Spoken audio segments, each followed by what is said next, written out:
bagi teman-teman, sebelum kita melanjutkan menonton video ini, bagi yang belum subscribe, jangan lupa untuk menekan tombol subscribe dan aktifkan notifikasinya.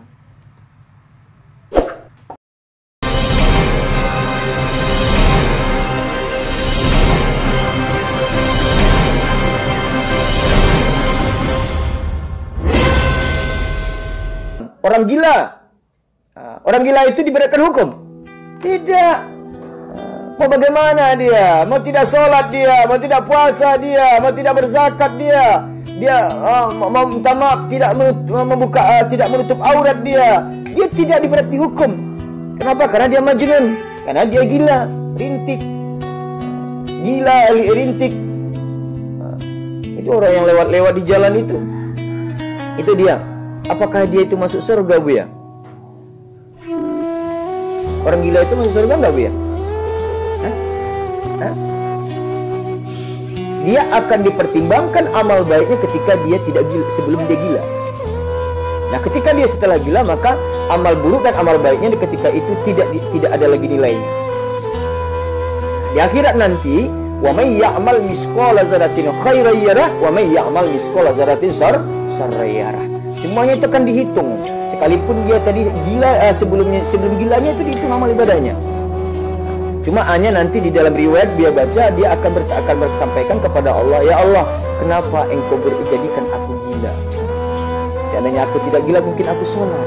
Ketika aku tidak gila, mungkin aku berpuasa. Ada tuntutannya nanti sendiri. Dengan ada tuntutannya itu, ada sebagian bahasa para ulama mengatakan, ulama tafsir mengatakan, para ulama mengatakan orang gila itu karena dia tidak dibebani hukum, maka tempatnya di surga.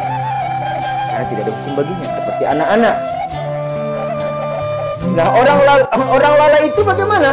Orang lalai itu yang dimaksud di sini adalah seperti orang pingsan. Umpama contoh, Yuspa dia pingsan. Pingsannya kapan? Jam 12:30. Sekarang ini berapa? 11:30. Misalnya jam 12:30, mau zuhur, dia pingsan. Atau dia lupa diri, kesurupan. Kan dia naknya sadar diri, tidak sadar lagi. Yang ngomong itu apa? Orang yang ngomong tadi jin yang dalam tubuhnya. Rintik, ini umpama nih jin. Tapi dia bukan dia, berarti dia tidak tahu apa-apa. Nah, jam setengah tiga, lalu dia sadar. Dia sadar lagi, jin ini. Pergi saya Yuspa, dadah, katanya umpama. Pergi dia. Baru sadar dari Yuspa. Karena sudah habis waktu zuhur, maka di situ maka dibolehkan qaqadai ma fatahu minas shalah, seumpama bagi mereka itu mengganti sholatnya walaupun sudah habis waktu, karena dia kan lalai tadi. Atau pingsan jam 3 baru dia ngot, maka dia boleh mengqadai seperti dia mengkode sholat. Ma fatahu minas shalah wa dhamani matlahu minal mal. Nah, maksudnya adalah ia ganti sholatnya tadi, dan juga orang lalai tadi merusak. Umpama contoh, lagi tadi dia kesurupan, sirok, heboh. Akhirnya pergi dari tempat tetangga. Dipecah-pecahkannya cermin tetangga itu. Tapi dia tidak sadar. Nah, setelah itu dia pulang, sadar dia lagi. Baru tiba-tiba tahu dia bahwasanya dia telah memecahkan cermin orang yang ada di tetangganya itu. Nah, Yuspa wajib untuk menggantinya. Kenapa? Karena dia sudah sadar. Tapi selama di dalam dia tidak kesadarannya itu, dia tidak ada hukum baginya untuk mengganti secara hukum agama.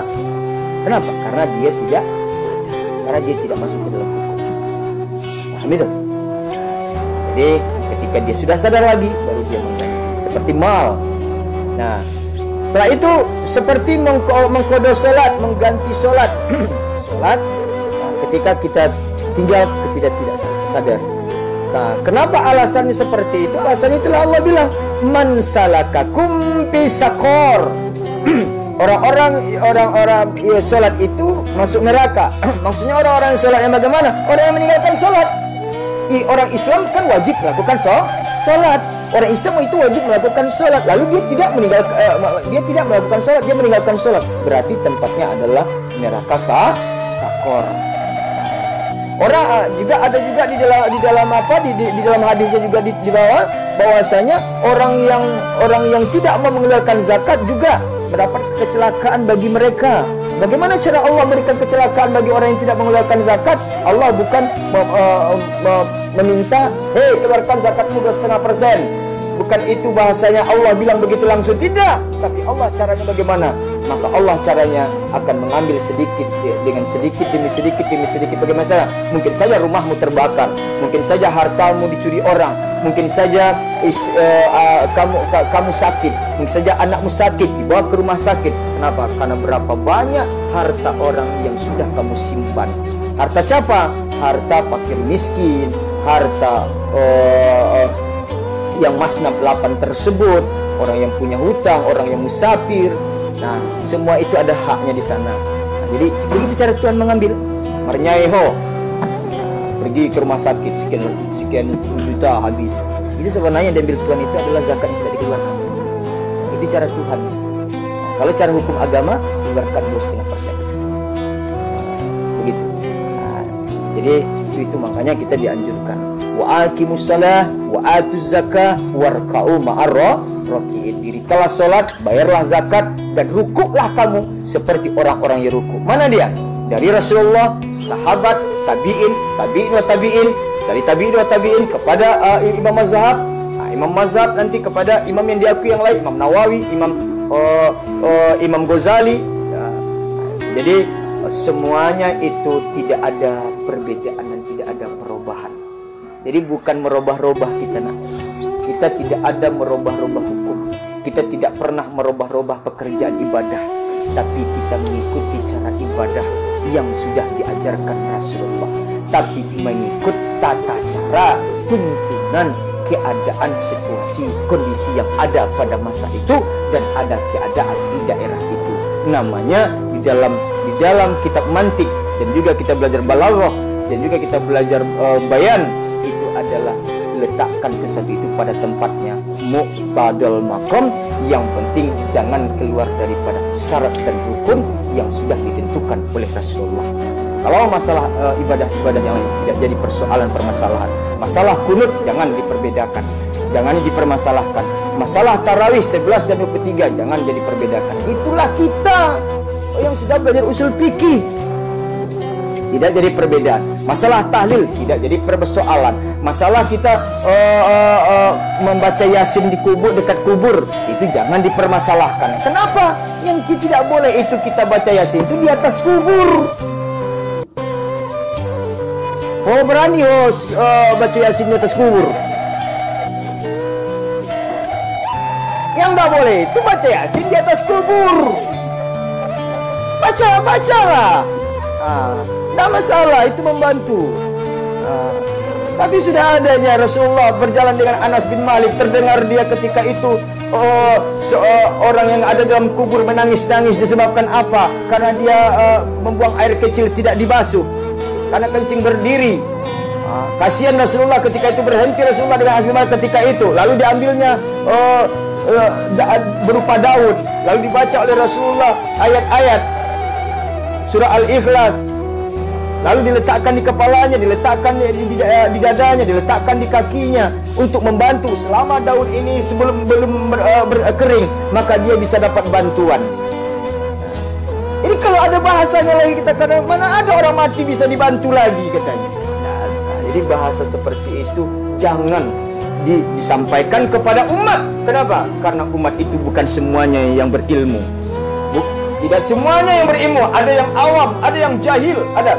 Jadi ketika orang jahil mendengar pembatalan, ketika orang jahil mendengar bid'ah, ketika orang jahil, orang yang tidak berilmu mendengar kesalahan, ini salah, ini bid'ah, orang bid'ah masuk neraka. Orang yang jahil mendengar, akan terjadi nanti perbedaan, akan terjadi pertengkaran, akan terjadi perpecahan, akan terjadi perkelahian. Kenapa? Karena tuntutan dan tuntunan ketika itu orang yang mendengarnya adalah orang yang tidak berilmu.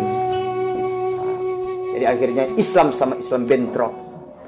Ini yang harus kita kembali hati-hati sekali untuk menyikapi itu. Makanya Rasulullah mengatakan di dalam hadis dalam kitab Abi Jamrah riwayat Bukhari, man salaka tarikan yatlubu bi ilman sahalallahu tarikan ila jannah. Orang-orang yang mencari ilmu agama, maka Allah akan memberikan jalan untuk ke surga. Orang yang kita itu disuruh untuk menuntut agama. Nah, orang yang mendengar itu adalah orang kadang-kadang yang belum tahu ilmu agama. Jadi perbedaan.